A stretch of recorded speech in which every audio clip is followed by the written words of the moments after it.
बिस्मिल्लाहिर्रहमानिर्रहीम। अस्सलामुअलैकुम स्टूडेंट्स। आज का हमारा इनऑर्गेनिक केमिस्ट्री का मोस्ट इंपॉर्टेंट टॉपिक है VSEPR theory, valence shell electron pair repulsion theory. ये बहुत ही मोस्ट इंपॉर्टेंट थ्योरी है जो आपको एफएससी के पेपर में भी और जो कुछ ऐसे स्टूडेंट्स हैं जो बीएस के स्टूडेंट्स हैं उनके लिए इनऑर्गेनिक के पेपर में ये क्वेश्चन ज़रूर मस्ट आप लोगों को ये क्वेश्चन पेपर में आना है। आपको इस थ्योरी के हवाले से आप लोगों को पास्टुलेट्स भी आ सकते हैं कि आप वेस्पर थ्योरी के जो मेन पास्टुलेट्स हैं वो लिखें, या फिर वो आप लोगों को कोई से भी दो कंपाउंड्स या कोई से 3-4 मॉलिक्यूल्स भी दे सकते हैं। जैसे आप लोगों को अगर कोई लॉन्ग क्वेश्चन है 4 मार्क्स का तो उसमें आप लोगों को एक मार्क्स का जो है वो 3-4 मॉलिक्यूल आ सकते हैं कि आप इनकी वेस्पर थ्योरी के अकॉर्डिंग जो है आप इनको लिखें। तो अभी हम देखेंगे कि वेस्पर थ्योरी के जो मेन पास्टुलेट्स हैं वो कौन कौन से हैं और किस तरह जो मॉलिक्यूल्स हैं उनमें हम वेस्पर थ्योरी के अकॉर्डिंग जो है वो किस तरह मॉलिक्यूल्स का एंगल, उसकी ज्योमेट्री, उसकी शेप और किस तरह हम उसको जो है वो डिफाइन करते हैं। तो आइए सबसे पहले हम देखते हैं। Lewis structure, however, does not give any information about the actual geometry of molecule। हमारे पास जो लेविस की स्ट्रक्चर्स थी वो हमें करेक्ट इन्फॉर्मेशन नहीं देती थी किसके बारे में, ज्योमेट्री या शेप ऑफ मॉलिक्यूल के बारे में। उसके बाद सिग्विक एंड पॉवेल ने 1940 में ये थ्योरी दी, कौन सी, वेस्पर थ्योरी, जिसमें हमें उसने जो शेप्स ऑफ मॉलिक्यूल से उसने बताया कि हम किस तरह उनको प्रेडिक्ट कर सकते हैं on the base of electron pair present in the valence shell of central atom. के जो सेंट्रल एटम है, मैं आपको अपने पिछले लेक्चर में बता चुकी हूँ कि सेंट्रल एटम कौन सा एटम है जिससे फर्दर जिसके साथ आगे से एटम्स जो है वो अटैच होते हैं। तो उसने बताया कि किस तरह जो वैलेंस शेल में, वैलेंस शेल हम बोलते हैं लास्ट शेल को, किसी भी एटम का जो लास्ट वाला शेल है उसको हम कहते हैं वैलेंस शेल। तो उसने बताया कि किस तरह जो वैलेंस शेल में इलेक्ट्रॉन्स हैं उनकी बेस पे हम ज्योमेट्री को स्टडी या प्रिडिक्ट कर सकते हैं। The Vesper theory explain observed geometry of molecule and polyatomic ions by electrostatic picture based primarily on the Lewis structure without reference to orbitals। अब इसके बाद देखिए इससे हमें वेस्पर थ्योरी क्या क्या एक्सप्लेन करती है, ऑब्जर्व ज्योमेट्री ऑफ मॉलिक्यूल्स की और पोली एटॉमिक आयंस की भी। इसके बाद देखें जो इसका मेन जो बेसिक प्रिंसिपल है इसको आप लोगों ने मस्ट याद करना है कि जो बेसिक प्रिंसिपल है वेस्पर थ्योरी का वो क्या है, द इलेक्ट्रॉन पेयर, जिसमें बोथ लोन पेयर भी आते हैं और शेयर्ड पेयर भी आते हैं। शेयर्ड पेयर को मैंने आपको पहले भी बताया था, आप शेयर्ड पेयर को बॉन्ड पेयर भी कह सकते हैं। और डिफरेंस क्या है लोन पेयर और शेयर्ड पेयर में, lone pair are the electrons which do not take part in bonding या do not participate in bonding. ऐसे इलेक्ट्रॉन जो बॉन्डिंग में पार्टिसिपेट नहीं करते they are called lone pairs, और ऐसे इलेक्ट्रॉन जो बॉन्डिंग में पार्टिसिपेट करते हैं उनको हम क्या कहते हैं, बॉन्ड पेयर या फिर शेयर्ड पेयर्स। दोबारा देखिए principle, the electron pairs both lone pairs and shared pairs surrounding the central atom must be arranged in space as far apart as possible to minimize the electrostatic repulsion between them। देखें जो VSEPR theory का basic principle है वो क्या है कि जो electron pairs हैं दोनों, बोथ लोन पेयर्स भी और बॉन्ड पेयर्स भी, वो इस तरह जो जिन्होंने सेंट्रल एटम को सराउंड किया है वो इस तरह अरेंज होने चाहिए स्पेस में कि वो आपस में एक दूसरे से इतनी स्पेस पे हों कि उनमें जो रिपल्शन है वो मिनिमाइज हो, कि उनमें जो इलेक्ट्रोस्टैटिक रिपल्शन होगी इलेक्ट्रॉन्स की सेम चार्जेस की तो आपस में रिपल्शन होगी वो क्या हो, कम से कम हो। तो ये इसका बेसिक प्रिंसिपल है किसका, वेस्पर थ्योरी का। इसको आपने मस्ट याद करना है, अच्छे से आपकी फिंगर टिप पे होना चाहिए कि आपसे कोई भी पूछे कि वेस्पर थ्योरी का जो बेसिक प्रिंसिपल है वो क्या है तो आप लोगों को याद हो कि जो वेस्पर थ्योरी है उसका बेसिक प्रिंसिपल यही है कि जो हमारे पास इलेक्ट्रॉन पेयर है, लोन पेयर और बॉन्ड पेयर, जिन्होंने सेंट्रल एटम को सराउंड किया है वो इस तरह स्पेस में जो है वो उनको हमने इस तरह जो है वो स्पेस में उनकी अरेंजमेंट इस तरह की हो कि उनमें जो रिपल्शन है वो कम से कम हो। इसके बाद देखें नीचे सेंट्रल एटम की डेफिनेशन है, A central atom is any atom that is bonded to two or more than two other atoms। वही ना कि सेंट्रल एटम वही एटम होगा जिससे आगे से फर्दर जो डिफरेंट एक या एक से ज़्यादा एटम्स जो हैं वो अटैच होंगे। The first and the most important rule of VSEPR theory is that the bond angle about a central atom are those that minimize the total repulsion between the electron pair in the valence shell of atom. देखिए यही दोबारा से वो यही बात कर रहे हैं कि जो first and the most important rule है वेस्पर थ्योरी का वो क्या है कि जो बॉन्ड एंगल्स हैं सेंट्रल एटम के, जो बॉन्ड एंगल्स हैं वो इस तरह हम इनको अरेंज करें कि उनमें मिनिमाइज रिपल्शन हो किसकी, इलेक्ट्रॉन्स की। जो वैलेंस शेल में इलेक्ट्रॉन्स हैं दो एटम के उनमें जो इलेक्ट्रॉन पेयर हैं उनकी रिपल्शन क्या हो, कम से कम हो। तो स्टूडेंट्स मैं आप लोगों के साथ डिफरेंट बुक से जो है वेस्पर थ्योरी के जो नोट्स हैं वो शेयर कर रही हूँ। हम डिफरेंट बुक से इसको स्टडी करेंगे।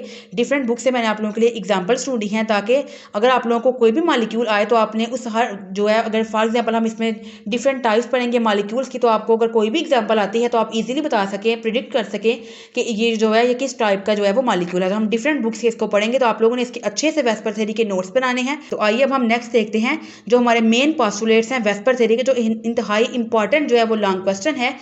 बीएस के पेपर में भी और जो एफएससी के स्टूडेंट्स हैं जो मेरी वीडियो देख रहे हैं उनके लिए भी ये मोस्ट इंपॉर्टेंट टॉपिक है। उनको भी पेपर में पास्टुलेट्स आ सकते हैं कि write down the postulates of VSEPR theory के वेस्पर थ्योरी के जो मेन पास्टुलेट्स हैं वो लिखें।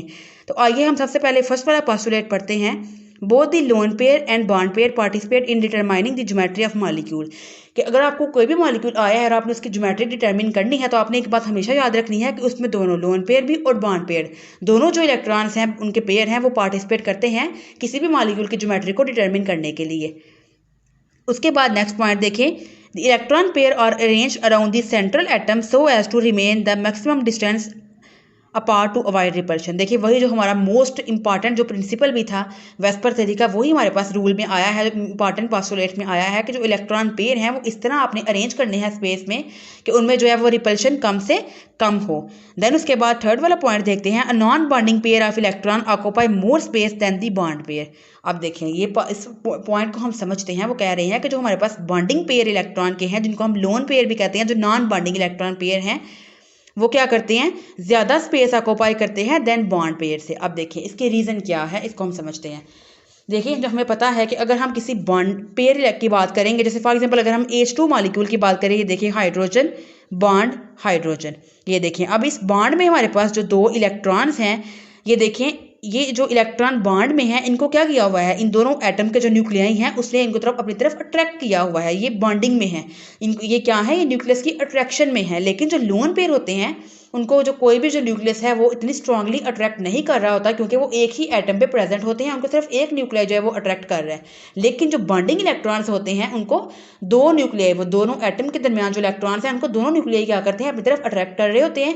इसलिए उनका जो इलेक्ट्रॉनिक क्लाउड है वो इतना डिस्पर्स नहीं हुआ होता as compare to lone pair से, जिसको एक न्यूक्लियाई अट्रैक्ट करता है। इस वजह से जो लोन पेयर है वो मोर स्पेस ऑक्यूपाई करते हैं देन दी बॉन्ड पेयर से। तब आपको इस पॉइंट की समझ आ चुकी होगी। देन आगे हम नेक्स्ट फोर्थ वाले पॉइंट पे मूव करते हैं। The influence of bonding electron pair decrease with increasing electronegativity of the atom forming a molecule. अब देखें वो कहते हैं जो इन्फ्लुएंस होता है बॉन्डिंग इलेक्ट्रॉन पेयर का वो डिक्रीज कर जाता है जैसे इलेक्ट्रोनेगेटिविटी की वैल्यू इंक्रीज करती है। अब इसकी रीजन देखें, हमें पता है what is electronegativity, ability to attract the shared pair of electron. अब देखिए जितनी किसी एटम की एबिलिटी ज़्यादा होगी इलेक्ट्रॉन के जो शेयर्ड पेयर इलेक्ट्रॉन है अपनी तरफ अट्रैक्ट करने की, तो उसका इन्फ्लुएंस उतना ही अब कम होगा, रिपल्शन जो है वो कम होगी क्योंकि उसको जो एटम है वो ज़्यादा स्ट्रांगली अपनी तरफ क्या कर रहा होगा, अट्रैक्ट कर रहा होगा। इस वजह से वो उसका जो इन्फ्लुएंस है, उसका जो इफेक्ट है दूसरे इलेक्ट्रॉन पे, उसकी जो रिपल्शन है वो कम से कम होगी, उसका इलेक्ट्रॉनिक क्लाउड डिस्पर्स नहीं हुआ होगा। इसलिए अगर कोई हमारे पास ऐसा मॉलिक्यूल आ गया है जो मोस्ट इलेक्ट्रोनेगेटिव एटम है तो उसकी वजह से जो इन्फ्लुएंस होगा रिपल्शन का वो कम होगा।